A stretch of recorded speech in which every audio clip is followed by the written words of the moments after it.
Magandang hapon mga master. So mag-unbox tayo nitong ating bagong reel na in order. Basta basta na lang natin.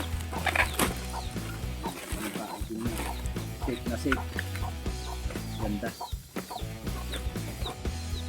Papares natin to dun sa bago yung in order natin nakaraan na fishing rod na medium light at medium yung double tip na night fishing rod.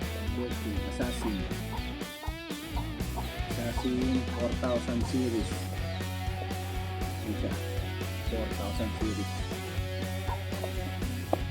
Tingnan natin yung quality niya. Wow! Sheesh! Napakaganda. Sheesh!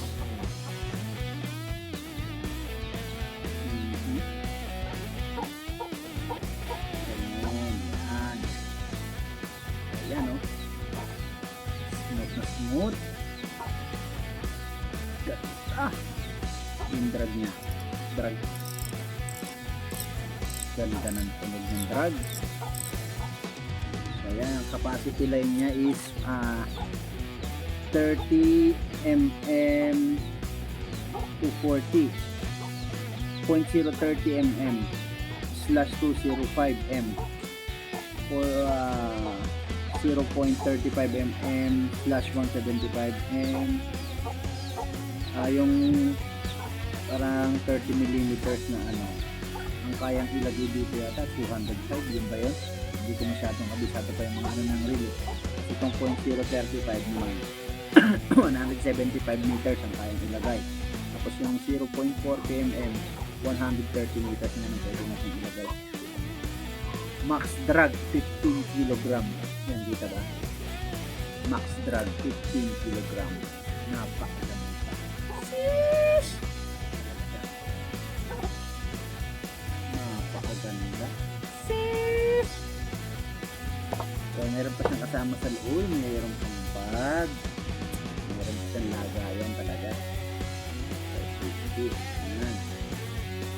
Meron pa siyang kasamang bag. Niya. Tapos merong manual. Sulit to.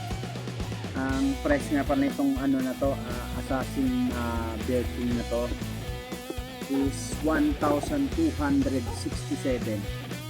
Yan. Hindi siya ganun ka-pricey. Goods na goods lang, sakto lang yung presyo niya. 1,267.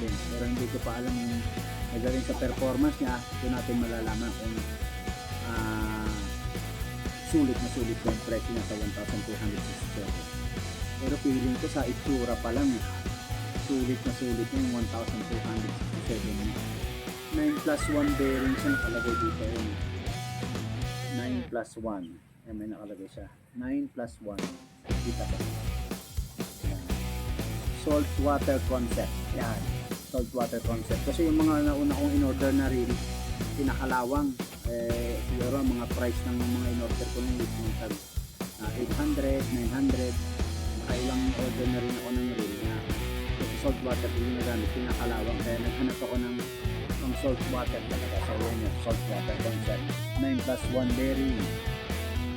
Tapos 15 kilo max drag.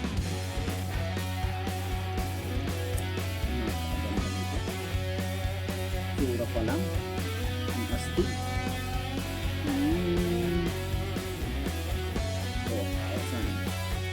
Ito yung manual. Parang hindi ko naman kaya magbukas ng ganito. Tignan nyo naman yung details.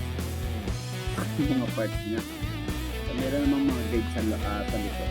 Sa kanan natin basahin. Tapos meron ng spring sticker ba to? Hindi. Para dun to sa para dito sa loob. Hindi ko na maintindihan kasi parang Japanese yung nakasulat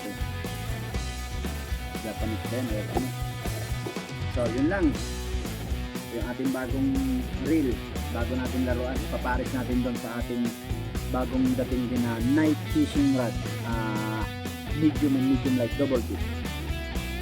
Ayun lang mga sir, abangan na lang natin ang ating fishing kung anong first fish na mahuhuli nito. Magandang hapon po.